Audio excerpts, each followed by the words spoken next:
Well, it looks like I won't be needing this anymore. It was good while it lasted, right? That's right, today, MA Lighting dropped the bomb and released all the information, well, not all the information, they just released an announcement about the new MA3 hardware and software. And I have to say it's been pretty difficult keeping my lips sealed about it. I haven't known about it for a long time, but I have known about it. And in this video, I'm going to be giving my immediate reactions and kind of talking a little bit about the basics and the overview of what MA has already released. So this information is not going to be new or groundbreaking or anything like that, but I wanted to share with you my reaction and my thoughts and maybe my hopes of what this console could be. And yeah, I just think this is going to be a really fun time for all of us with this new console coming out. And links to everything I'm going to show in this video are available down below in the description as always, but let's go ahead and hop right into it. We're gonna fade over to my screen here, and Jesus, look at this MA3 full size. Isn't that just like gorgeous? This, when I saw a first image of this, I was mind blown for a couple reasons. It actually kind of reminds me of the CDJ Tour 1 series where they took the CDJ Nexus 2 and just kind of like added a hinge and a big old screen on top. This kind of reminds me of that because now we've got the split screen action going on with, I'm assuming those are like 1080p matte touch screens on the top, the three main screens. And then below that you see those strips that are like third height screens or maybe quarter height screens, where you would normally have on the MA2, that would just be like the lower quarter of the screen that you couldn't really customize. It was just always playback stuff. So it'll be interesting to see exactly how much of that lower screen is customizable, because on the MA2, you couldn't customize it, and same with the MA1.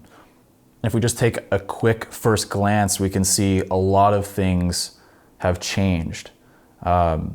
It's striking, first of all, but you can see here we've got a couple different arrangements for our USB ports, at least on the full size.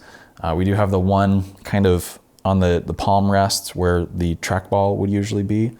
You may have noticed there's also no trackball. I don't know if it's like hidden under that little pad or if there's like a touch sensitive pad that you can do that function with, but the trackball seems to be gone. I'm not heartbroken. But we do have USB 3.0 support on the desk now. You can see the little blue plastic USB parts. And inside the keyboard drawer there, you can see there is more USB ports. So no more USB ports on the face of the console, it appears. And if I were just to guess, I would say that I just have a feeling that the console screen isn't motorized anymore. I don't know why, it just doesn't look like, I can't imagine them putting the sort of actuators that would be required or the motors that would be required to fold this thing. So yeah, here we are. GrandMA3 is coming. Founded on the legacy of previous GrandMA consoles, the GrandMA3 represents a radical rethink of what is possible from a lighting control platform, blah, blah, blah. I can read this. You guys can read as well. Elegant new system architecture incorporates new fixture, feature, and effects handling at its very heart. I'm excited to see what they do with the effects engine. There are some things that I would change. Specifically, I would like to be able to modulate different parts of the effect line with other waveforms. So I would like to be able to modulate my low value. I'd like to be able to modulate the high value, things like that. It's kind of like nested effects, something like that. Be a really cool feature. I think that's what they're doing here. I'm not entirely certain. And this just looks really, really cool. This is like a hybrid between like a Camsys Stadium console with all the little like buttons around the screen with the little knobs, and a combination of that with even like, this is literally a combination of all the best features of all the other consoles. You've got the screen and layout and programming section of what you'd see in like a V676 from PRG. You have the build quality of the MA. You have the screens. You have the screens of what looks to be like the Camsys Stadium consoles, where it's big matte touch screens. Scribble strips. You can actually like scribble stuff now, I guess, for labeling. That's great. And then of course the Playback and Executor layout of the MA, which is legendary. A lot of people were asking about the Grandmaster. The Grandmaster's there. It's in the same place. It's just a knob, not a fader. So they kind of took a page out of the MPC, or excuse me, the Martin M1 on that one. Robust and durable, the GrandMA3 full-size and light models incorporate a sophisticated thermal design transferring heat to a cooling corridor, which isolates critical components from harmful dust and keeps noise fan to a whisper. This is a really cool feature. If you've ever seen an MA2 in person, you know it's actually just like a big case for a PC, and it's just got vents cut in the side of it, and you can see inside, and you can see the lights, and it's really not that insulated or protected from the environment. And it's actually can be pretty loud too under full load, and we've had consoles crash due to heat before.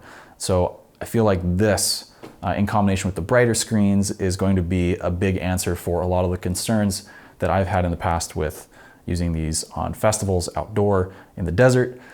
Usually not a good combination with MA2, but looks like MA3 may be a little more adept at handling that kind of situation. Lightweight chassis, and yeah, confirms here, the large screen housing on the full-size and light models have a dual friction hinge system, not motorized. And now we're no longer limited to just LAN. We now have wide area network, so we can get support from our lovely friends at ACT Lighting via the internet, it appears. So this could be a good thing, could be a bad thing. It's just one of those things. We'll have to see exactly how this is implemented. But I'm sure MA has thought of all the negatives of having it connected to the internet. But fixture downloads, that's very clutch. I love how they revamped the MA fixture share already earlier this year. And this is just going to be a super easy way of always having a fixture profile. It would be cool if you could like tether your MA to your phone and then, you know, access the internet from your MA. That's really cool. GrandMA3 systems can output up to 250,000 parameters. That's a lot of lights. A really cool thing I like about this whole MA3 networking system is the different sizes of NPUs. I'm not sure if they still call them NPUs, but what is replacing the NPU, they now have 3 different sizes of parameter expansion. That's just the smart way to do it, because the old NPUs, you would have to have like a rack of 6 of them, and they each unlock 4096, and it just got annoying to have only one size. It makes more sense to have 3 of these. I was originally thinking that the MA3 series would have a lot less products in it, but it seems they have pretty much doubled or tripled the amount of products they're actually manufacturing. I'm interested to see what they mean by this real-world fixture concept. They're saying it is developed to replicate real-world physical components of the most complex fixtures. I'm thinking this may mean that... Hi. I'm trying to make a video, being loud.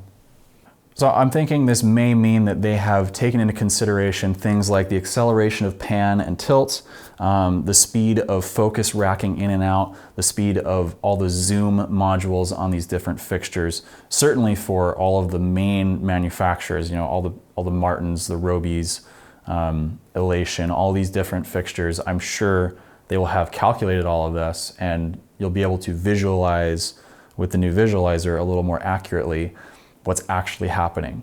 Because that's kind of been a disconnect for a lot of people who are just programming at home. You either do this as a hobby or they want to do MA in the future, they want to be a programmer. They don't understand the physical limitations of a lot of the components that make up these complex moving lights. We have a new key layout and a new encoder layout. This is very sexy.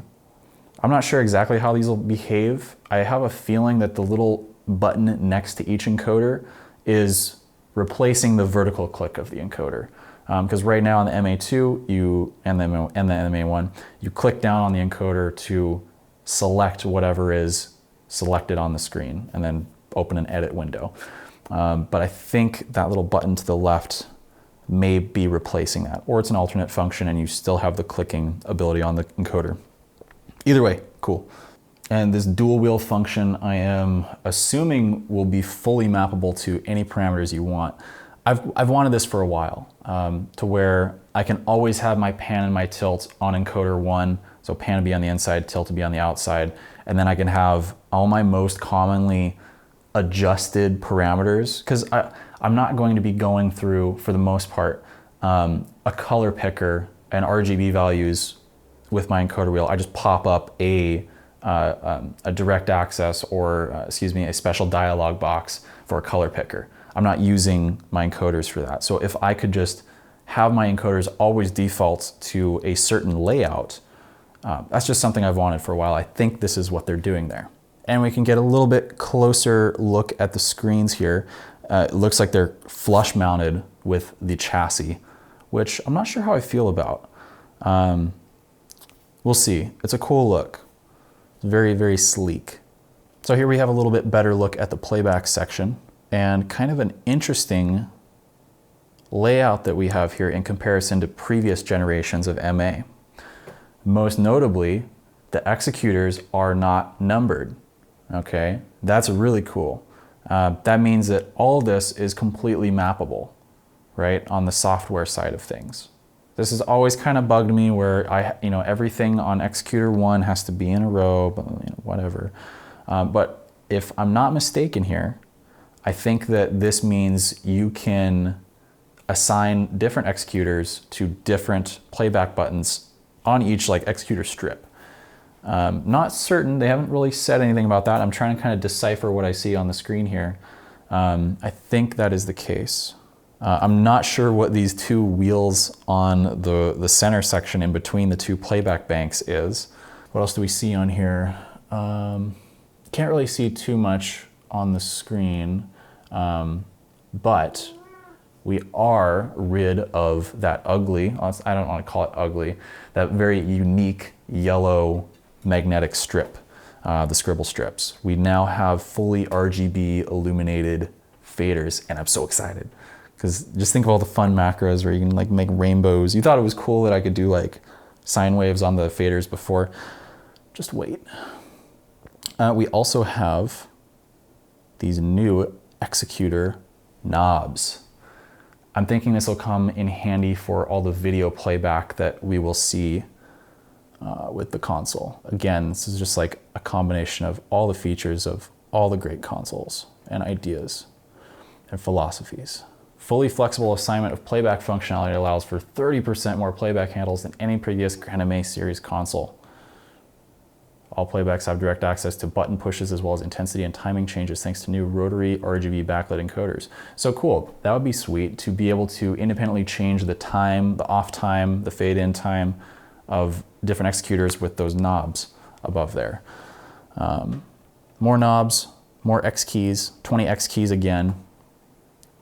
Can't ask for enough. Oh wait, it looks like, no! They got rid of X keys. They got rid of some X keys.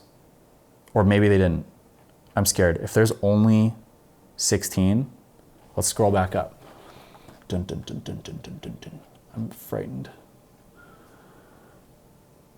There's only 16 X keys.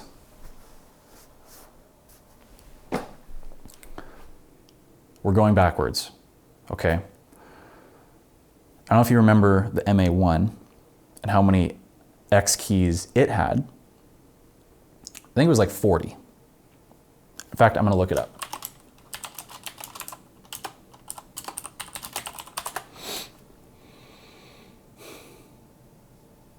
I've only used an MA1 a couple times. Okay, yep.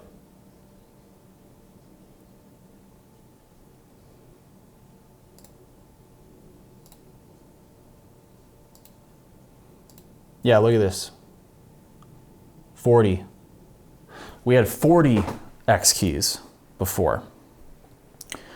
Then the MA2 had 20. Now you're telling me that the MA3 full size has 16 X keys? Strike one.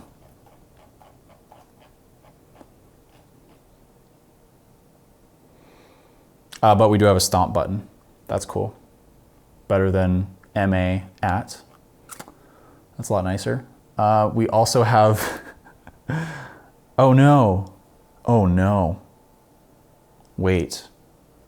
I swear, if they've used some of the X keys as programming specific buttons for, no, there's no way. I swear, if they have a playback mode and a programming mode, and you have to switch between those two to switch the X key feature functionality, I'm gonna be a little upset. Cool, yeah, improved effects, here we go. I was kind of right. Dynamic effects are no longer restricted to just two-step modulated parameters.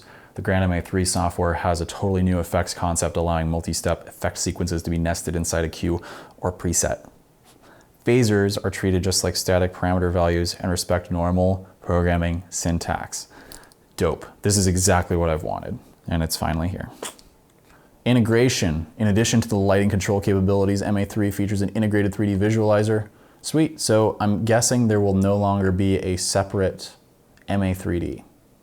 I think this is all gonna be one package. So maybe still a different VPU. I don't think VPU is even a thing anymore. If I were to guess, this is perfect to be a built-in like visualizer, a built-in media player, a built-in lighting control system. I think, yeah, this is gonna be great. And there she is all folded up. Beauty. And there's an MA2 mode. Sweet. Which they also said will work with any 3.4 software, which means we're gonna be seeing a 3.4 software update because 3.3 is out right now. Cool. Looks to be as expected, except it's a little weird. There's some weird shit going on the screen here. In the mode 2, it looks a little different. Not sure exactly what's going on there. And then, all right, let's talk about the range overview. What is all available? MA3 full size, which we've all been freaking out over. 12,288 parameters. Yes, okay. I have extra 50% parameters for the full size. The full size in the MA2 series came with 8,000. And now you have a 50% increase in that. That's great. This is interesting that they come with a control room version of the full size and the light. I'm not exactly sure what the purpose of that is. Maybe that's, I mean, I guess that's just like a replay unit, but with actual physical. It's just weird because you don't have the customizable screens. So it's kind of like a playback unit after you've done all the programming. So maybe you can have just one programmer on an actual full size and then the full size CRV for backup, for playback. I'm not sure what the philosophy is there on that.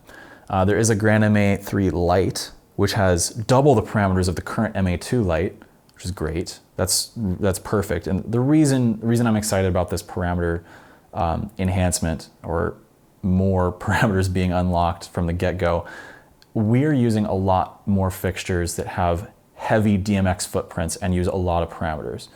There are some fixtures that take up a whole universe of DMX just by themselves and can take up hundreds of parameters. So the fact that we can now use more of those fixtures without a penalty from MA, because a lot of it is just RGB cells. The fact that we can now use a lot more console processing power for those parameters is great. So that's the full size and the light. There's an RPU that we're used to. The nice filtered honeycomb air input. GrandMA3 extension appears to have a screen. Yep, it has a screen. That's cool. GrandMA3 Compact XT. I'm not sure what the difference, oh, it is an extra screen and an extra set of faders. So you have the MA3 Compact, 4096 parameters, which is the new ultralight, I'm guessing. And then you have the XT, which is actually kind of like, that is a nice new small console, because with the MA1 you had like the Pico, the Micro, the ultralight, the light, and then the full size. They're kind of going back to spreading out the range a little bit. That's interesting. And there's no little command screen on either of the compacts. And then yeah, it does confirm over here, 3D plus video included. on the MA3 on PC. So it's all one software package now. Fantastic. And then you have a command wing with motorized faders. So everything has motorized faders now. No more ultralight BS. That's a godsend. So yeah, I'm super excited for this new range of MA3 series consoles to come out. What do you think? Are you going to be moving on to MA3? Or are you going to stick around with MA2? I know I'm going to be with MA2 for a while. I started learning it in like 2013 or 2013. So I've only been at this for like 4-ish years, like really digging into it. And all the MA2 knowledge that you can learn now is still going to be super applicable to the MA3 when you finally get around to using it. So don't be discouraged by this. Be excited for this. This is MA kind of throwing it all out on the table and saying, okay, we were the market leaders for years and years and years. Now that everybody has caught up to what we made 8 years ago, we're going to unveil this whole new system. And it's going to change the game. It's going to be an incredible set of features. I'm really excited for it. I hope you are as well. And with that said, if you are watching this video on the day I'm uploading it, I'm going to be live streaming and we're going to be talking about all the features and hanging out on the YouTube channel. So if you get a chance and you see this video in time, go check out that video. I'm live streaming tonight. If you haven't seen this video in time, then you can watch the archive of it as well. And I will link that on the screen if that has already happened. With that said, this is an amazing start to the new year. I hope you are having an amazing new year as well. This is going to be a great time. They're going to be actually unveiling the consoles and the software at Frankfurt at Pro Light and Sound this year. I'm going to be there. If you want to come say hi, I would love to do a little meetup. I think it'd be pretty fun. And yeah, hopefully I can get my hands on one of these consoles real soon. Thanks a lot for watching, guys. I will see you in the next video.